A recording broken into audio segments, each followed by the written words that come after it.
খুব ভালো, সে এইভাবে বলেছেন, আপনার সম্বন্ধে উনি এরকম বলেছেন, দেখে এগুলো বলেনি তো, উনি খাওয়ার জন্য এগুলো বলেছেন।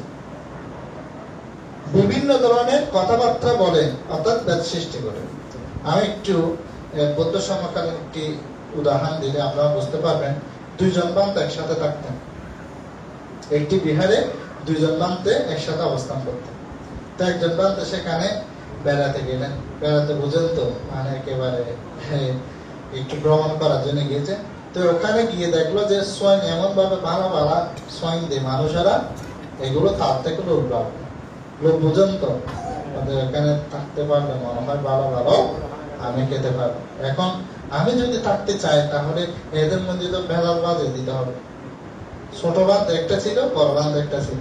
এই বান্ধে চিন্তা করবেন ভেলাল যদি না বাজে তাহলে এখানে আমি থাকতে পারবো, এদের মধ্যে পৃথক সৃষ্টি করে দিত। তখন উনি কি করলেন, বড় বান্ধ থেকে একসাথে এক পাশে নিন, বান্ধে আমি কিছুদিন পর্যন্ত এসেছি, লক্ষ্য করছি ছোট বান্ধে বান্ধে আপনাকে তো তেমন শ্রদ্ধা করে না, দেখেন এই ঢুকিয়ে দিয়েছে। এখন ফুস করে দিয়েছে একেবারে, খানা তো ফুস করলে তো এটা চিকিৎসা নেই, এখানে আবার চিকিৎসা আছে, বিশ্বাস গেলে এখানে ঢুকিয়ে দিলে কোনো চিকিৎসা নেই, বুঝতেছে।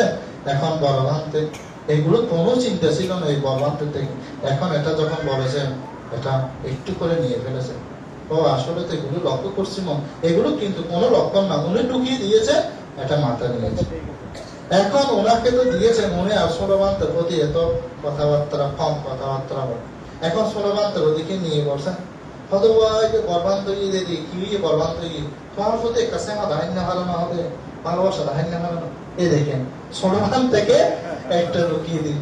এখন এই গর্বান্ত ষোলবান্তের দিকে দেখে না, ষোলবান্তে গর্বান্তের প্রতি এই তাদের মধ্যে একেবারে পৃথক কি হয়েছিল, সৃষ্ট হয়ে গেল। তারা দুজনেই এই বিহার ত্যাগ করে এই বান্ধব এখন আসনে বসেছেন, ভালোভাবে খাচ্ছেন। কিন্তু একদিন এই কথা উপাসক উপাসিকারা জেনে সে ভিক্ষুকে বলেছেন, আপনি আমাদের বিহার থেকে সরে যান, বুঝেছেন। তো একটি অনুষ্ঠানে গিয়েছেন এক সময়, এই ষোলবান্তে বরবান্ত একসাথে হয়েছে, এই বান্ধ সেখানে গিয়েছে। এখন ষোলবান্ত তো বরবান্তের প্রতি একটা দীর্ঘদিনে তাদের সম্পর্ক, বরবান্তে গিয়ে বন্দনা করে ছোট বান্ধব। তো ছোট বান্ধবকে বলছে, তোমার প্রতি কি আমি কখনো স্নেহ দেখা নেই, ভালোবাসা দেখা নেই, তুমি যে আমার সম্পর্কে এই ধরনের না বান্ধব, এটা তো আমি কখনো এইরকম আমি আপনাকে বলিনি। ছোট বান্ধব আপনি তো আমাকে বলেছেন আমি নাকি আপনাকে সম্মান, না এই কথা তো আমি বলিনি। এই দুজনেই একসাথে হয়ে গেল। ওই বান থেকে দেখলো, যখনই সেই বান থেকে ধরতে গেল তাড়াতাড়ি সেই ক্ষমা চাই, বলছেন যে আমি হতে পারা বলা বলি বেতাল বাধা দিয়ে দিই, কি বাধা দিই তখন না, মানে না হলে সে সেখানে থাকতে পারত। এটাকে বলেছেন বেদ বাক্য, একটি সম্পর্ককে কি করে দেওয়া, নষ্ট করে দেওয়া। তারপরে কি সম্পলাপ বাক্য। সম্পলাপ বাক্য বুঝেন, সম্পলাপ বাক্য কাকে বলে, বৃথা বাক্য, অর্থ নাই, যুক্তি নেই। অনেক মানুষ এরকম আছে না, যখন দেখবেন যে কোনো সময়, এটা আমি বহুবার দেখেছি, যখন কোনো বিপদে পড়ে বা কোনো কিছু উনি কাজ করতে চায়, তখন উনি কার পরিস্থিতি জানেন, আমি সেলসম্যানের পাইব। আসলে সে এরকম না, তো এমনি বলে কি মানুষকে ভয়ভীতি দেখায়, এরকম বাক্য কি করে ব্যবহার করে, এটাকে বলেছেন সম্পলাপ বাক্য। এই কথার কোনো কি নেই, ভিত্তি নেই, যুক্তি নেই, এরকম। আমি এই যে বৃথা বাক্যের একটু উদাহরণ দিই। এক কাটুরিয়ে কাঠ কাটছেন, তো আরেকজন ওখানে গিয়ে বলছেন, এদিকে কেন কাটছেন, এদিকে মারেন, এদিকে মারেন, ওদিকে মারেন। একবার বলেছে, দুইবার বলেছে, তিনবার বলেছে, চারবারে কি করেছেন জানেন, এই কুড়ুলটা নিয়ে তাকে মেরে দিয়েছে, সে মৃত্যুবরণ করেছে। এটাকে কি বাক্য বলেছে, সম্পলাপ বাক্য। এই বাক্যের কারণে তার কি হয়েছে, মৃত্যু হয়ে গেছে। তো এখানে আসলে এই উদাহরণটা আমি দিচ্ছি, হয়তো এখানে অনেক উপজাতীয় থাকতে পারে, উপজাতীয় বৌদ্ধ ধর্মাবলম্বী হয়তো অনেকে থাকতেও পারে। আমাদের এই বাক্যের গুণে আমাদের মৃত্যু হয়। আরেকটি উদাহরণ দিই, বর্ষাকাল বা যখনই আসে, যে ব্যাঙ আসে না, শব্দ করে না, তো আসলে এটা কি করে, ওই সেল নিয়ে বের হয় না, বং বং শব্দ করে না, তো যেদিকে বং বং করে যে বং করে মারে, ভালো না কিনা, তাহলে কি দূষণ হয়েছে, মুখ দোষে মরেছে। তাহলে আমাদের জীবনে কিন্তু সিএনজির মধ্যে আগে যখন নতুন নতুন বের হয়েছে মিটার ছিল না। আপনার থেকে কোনো কথা বলতে হবে না, এয়ারপোর্টে গিয়েছেন মিটারে কত ভাড়া এসেছে এটা আপনার থেকে দিয়ে দিতে হবে। কিন্তু আমাদের এদিকে যদি একটা মিটার থাকতো, আমাদের এই মুখের উপর যদি একটা মিটার থাকতো, এদিকে যদি একটা মিটার থাকতো, বেশি কথা বলতেন, টাকা উঠে যেত না। টাকা উঠে যাওয়ার ভয়ে আপনি বেশি কথা বলতেন না।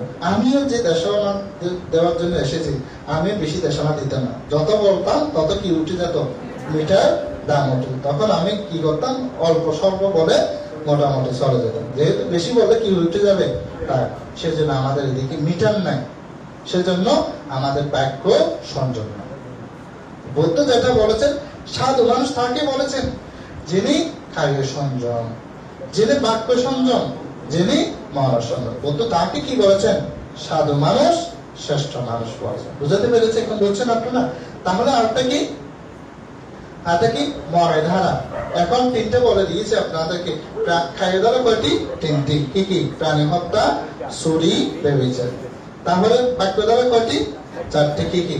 মিথ্যা কথা, কটু কথা, বেদবাক্য, সম্পর্ক, এগুলোর উদাহরণ দিয়েছি। এবার আসেন মনে ধারা। মনে ধারা কয়টি? মনে ধারা কয়টি? তিনটি। একটা কি? আবিদ্যা। আবিদ্যা মানে কি? লোভ। আবিদ্যা মানে কি? লোভ। বেফাদা মানে কি? বেফাদা মানে কি?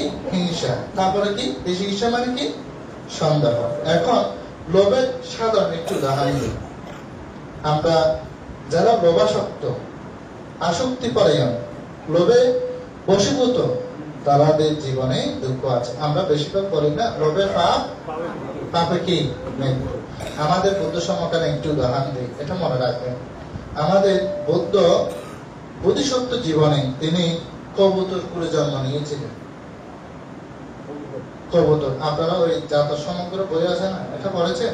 550টি জাতক আছে। এই কবুতর জাতকে দেখা যায় তিনি একেবারে রাজপ্রাসাদে অবস্থান করতেন। রাজার খুব প্রিয় ছিল, আস্থাভাজন ছিল, রান্নাঘরের ওইদিকে অবস্থান করতেন। তো একটি কাক তাকে বারবার ফলো করে দেখে, সে কি কি করে না এগুলো দেখে। বুঝেছেন? কে? ওই কাক। তখন কবুতরকে বলছেন, বন্ধু আপনি তো ভালো স্থানে অবস্থান করেন, আমাকে একটু আপনি সেখানে জায়গা দিতে পারবেন? কাকে বলছেন? কবুতর। অর্থাৎ বোধিসত্ত্ব কবুতরকে বলছেন। উনি সাধারণ কবুতর না, বোধিসত্ত্ব কবুতর। ওই যে ফার্মে পূরণ করছেন, তির্যপুরে জন্ম নিয়েছেন।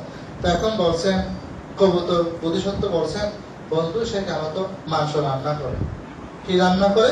আমি তো রান্না করে থাকি, কিচেন রুমে থাকি, আমাকে ওখানে সুন্দর করে থাকার ব্যবস্থা করে। আমি যে লোকগুলো সামলাতে পারি, মাংস রান্না ওদিকে আমি তাকাই না, সকালে যায় বিকালে চলে আবার সেখানে উপস্থিত। এই মাংস যখন রান্না করবে আপনার লোক সামলাতে পারবেন? বলছেন বন্ধু আপনি যেহেতু পারেন, আমি কেন পারবো না, আপনি বিশ্বাস করে আমাকে একটু জায়গা দেন। আমাদের বোধিসত্ত্ব কবুতর কি করেছিলেন, তাকে একটু জায়গা করে দিয়েছেন। কোথায়? একেবারে রান্নাঘরে। তো রান্না করে যখন জায়গা করে দিল, প্রত্যেক দিন সকালে উঠে চলে যায়, আবার সন্ধ্যার সময় দুজনে। একদিন পাচক মানে কি? এখন বাবুচি বলে, বস্তি বলে, ঠিক আছে? তখনকার সময় পাচক বলতো, যারা রান্না করে তাদেরকে কি বলতো? পাচক। তো এখন পাচক সেদিন কি করছে? মাংস রান্না করছে। দেখলেন মাংস যখন রান্না করছেন, বোধিসত্ত্ব কবুতর সকাল উঠে বলছেন, বন্ধু চলো একটু ঘুরতে যাই। তখন কাক বলছেন, বন্ধু আমি যাব না। বলছেন কেন? আমার পেট একটু সমস্যা লাগতেছে, আমি যাব। তখন বোধিসত্ত্ব কবুতর বলেছিলেন, বন্ধু তোমার পেটে সমস্যা নয়, ওই যে মাংস রান্না করছে সেদিকে তোমার লোভ, সেদিকে মাংস। দেখো বন্ধু পরিণাম কিন্তু ভালো হবে না। কি বলেছেন বলেন না? পরিণাম কিন্তু ভালো হবে না। কিন্তু তার কথা না শুনে কি করেছেন জানেন? সে জানে। পাচক যখন মাংস রান্না করলো, রান্না করে একটু বাইরে যায় না মানুষ, একটু বাইরে গিয়েছেন, তখনই সে কাক কি করেছে, গরম তো একেবারে নামিয়েছে, তখন ডান্নাটা উল্টাতেই বিকট করে কি হলো? শব্দ হলো। তাড়াতাড়ি পাচক এসে দেখলো যে কাক কি করছেন, মাংস খাওয়ার জন্য